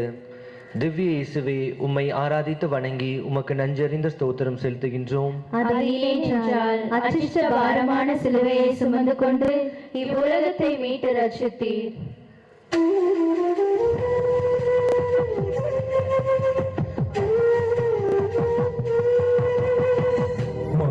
மகன் தலை சாய இடமொன்றும் இல்லையே, கல்லறை கூட இங்கு சொந்தமே இல்லையே.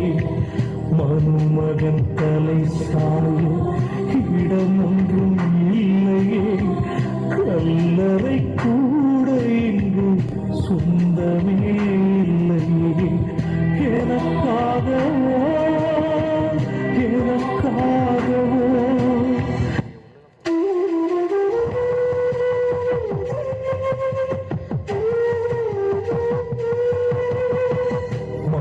மகன் தலை சாய இடமொன்றும் இல்லையே, கல்லறை கூட இங்கு சொந்தமே இல்லையே.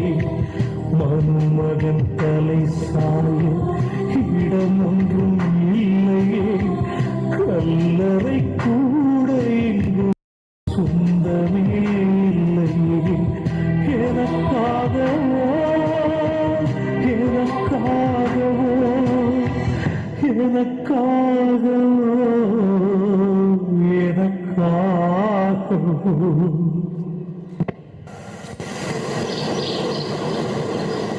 சூசை, நம் இயேசுவின் உடலை எங்கே புதைப்பது? என் தோட்டத்தில் இதுவரை யாரையும் புதைக்காத புது கல்லறை ஒன்று உள்ளது. அதில் புதைப்போம். நான் ஒரு பரிசேயன். என் பெயர் நிக்கோதேமு, இயேசுவின் நண்பன். அவர் இறந்த செய்தி கேட்டு வெள்ளை போளமும் சந்தனத்தூளும் 30 ராத்தல் கொண்டு வந்துள்ளேன். இவற்றை அவரது உடலோடு போட்டு புதைப்போம். சிலுவையை சுமத்தி சித்திரவதை செய்து சிதைந்த உடலை தாயின் மடியிலிருந்து எடுத்து கல்லறையில் வைக்கின்றார்கள். கடவுளின் உடல் என்றாலும் அது கல்லறைக்கு தான் சொந்தம் என்று சொல்லித் தருகிறது இயேசுவின் இறுதி ஊர்வலம். மனிதர்கள் அடங்கி போகும் இடம் 6 அடி நிலம்தான். பிறப்பு உண்டு, ஆதலால் இறப்பு நிச்சயமே. மனிதர்களின் பேராசைக்கும் சுயநல உணர்வுகளுக்கும் முற்றுப்புள்ளி வைப்பது மரணம் மட்டும்தான். இயேசுவின் இறப்பு வாழ்வில் எதுவும் நிரந்தரமில்லை என்பதை நமக்கு உணர்த்தி இருக்கிறது. நாமும் நம் விண்ணக வீட்டிற்கு ஒரு நாள் திரும்பி முகமுகமாக நம் ஆண்டவரை தரிசிப்போம் என்ற நம்பிக்கை நம்மில் எழ வேண்டும். நாம் குடியிருக்கும் கூடாரம் தகர்ந்து வீழ்ந்தாலும் தகர்க்க முடியா வீடு ஒன்று விண்ணில் உள்ளது என்ற நம்பிக்கையுடன் இறையாட்சியை இடர்கள் மத்தியிலும் இனிதாய் பரப்பிட இடைவிடாமல் பணி செய்வோம். தம் சிலுவையினால் கிடைத்த வெற்றியால் ஆட்சியாளர், அதிகாரம் கொண்டோர் ஆகியோரின் படைக்கலன்களை கிறிஸ்து பிடுங்கிக் கொண்டு அவர்களை இகழ்ச்சிக்குள்ளாக்குமாறு ஊர்வலமாக இழுத்துச் சென்றார். பல நேரங்களில் தீமை வெற்றி பெறுவதைப் போல் மாயையை உண்டாக்கும். ஆனால் தீமைக்கு எப்போதும் இறுதி வெற்றி இல்லை. இறுதியில் வெல்லப்போவது உண்மை, சத்தியம் மட்டுமே. தீமை தரும் மாயைக்கு மயங்கி என் மகனாக மகளாக வாழ நீ எடுக்கும் முயற்சிகளில் பின்வாங்காதே. ஏனெனில் இறுதியில் வெல்லப்போவது எனது சத்தியம், எனது உண்மை மட்டுமே. ஜெபம். அன்பு இயேசுவே, எங்கள் சுயநல போக்கினால் விண்ணக வாழ்வை தேடாமல் கல்லறையை நோக்கி வந்துவிட்டோம். உம் அன்பு கடிதம் எங்கள் பாதையையும் பயணத்தையும் தெளிவாக்கிவிட்டது. உம் பாத சுவடுகளில் நாங்களும் நடந்து வர எங்களை வழி நடத்தும். ஆமேன். எங்கள் பேரில் தயவாயிரும் சுவாமி, எங்கள் பேரில் தயவாயிரும். எங்கள் பேரில் தயவாயிரும் சுவாமி, எங்கள் பேரில் தயவாயிரும். மரித்த விசுவாசிகளின் ஆன்மாக்கள் சர்வேஸ்வர இரக்கத்தினால் நித்திய சமாதானத்தை இளைப்பாற கடவது. ஆமேன். என்னில் விசுவாசம் கொள்பவன் இறப்பினும் வாழ்வான் என்பது இயேசுவின் வார்த்தை. கிறிஸ்துவில் என்றும் மரணமில்லை, மாறாக வாழ்வை நிரம்பியிருக்கிறது. என்னில் வாழ்பவர் இயேசுவே என்ற புனித பவுலடியாரின் வார்த்தையை தாரக மந்திரமாக கொள்வோம். சிலுவை பயணத்தோடு நமது தியானத்தை முடித்து விடாமல் நம் அனுதின வாழ்வுக்கு எடுத்து சென்று அதற்கு உயிர் கொடுப்போம். கிறிஸ்து நம்மில் வெளிப்பட வேண்டும். அப்போதுதான் நாம் விரும்பும் அமைதி என்றும் நம்மில் நிலை கொள்ளும். அதற்கான ஆற்றலை இறைவன் நமக்கு அருள நாமும் பிறருக்கு துணை நிற்க ஆண்டவரின் ஆசை வேண்டி நிற்போம். இயேசுவின் அன்பில் நம் வாழ்க்கை பயணத்தை அமைப்போம்.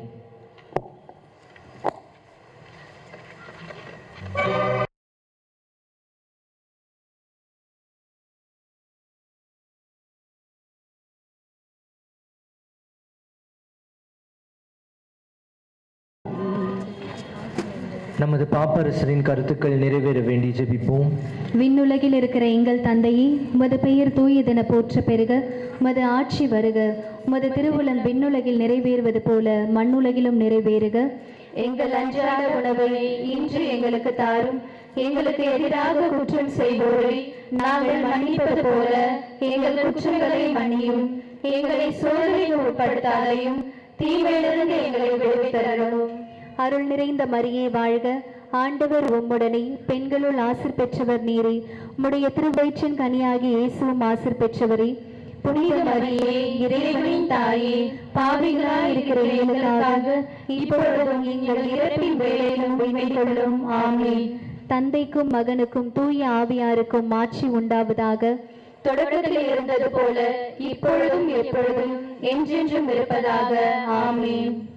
பெரிய பிரியமானவர்களே, இன்று பெரிய வெள்ளி ஒரு சந்தியும் சுத்தபோசனம் கடைபிடிக்க வேண்டிய நாள். ஆகவே முடிந்த அளவு அதில் பங்கு கொள்ளுமாறும், இரத்த தான முகாம் நம்மளுடைய ஐடிஐ ஹாலில் நடைபெற்று கொண்டிருக்கிறது. ஆகவே நல்ல உடல் சுகத்தோடு இருக்கிறவர்கள் இரத்த தான முகாம் மற்றும் மருத்துவ முகாமும் இருக்கின்றது. ஆகவே இதில் பங்கு கொண்டு பிறருக்கு உதவுமாறும் கேட்டுக்கொள்கின்றோம். கொண்டிருப்பது உங்கள் அற்புதர் இயேசு டிவி, சென்னையின் முதல் கத்தோலிக்க சேனல். வணக்கம். என்னோட பேர் நெல்சன் ஆண்டனி ஜோக்கியம், அற்புதர் இயேசு டிவியோட ஃபவுண்டர். உங்களால் முடிஞ்ச காணிக்கைய நீங்கள் தரலாம். நன்றி. உங்களோட அற்புதர் இயேசு டிவிக்காக நெல்சன் ஆண்டனி ஜோக்கியம். தேங்க்யூ.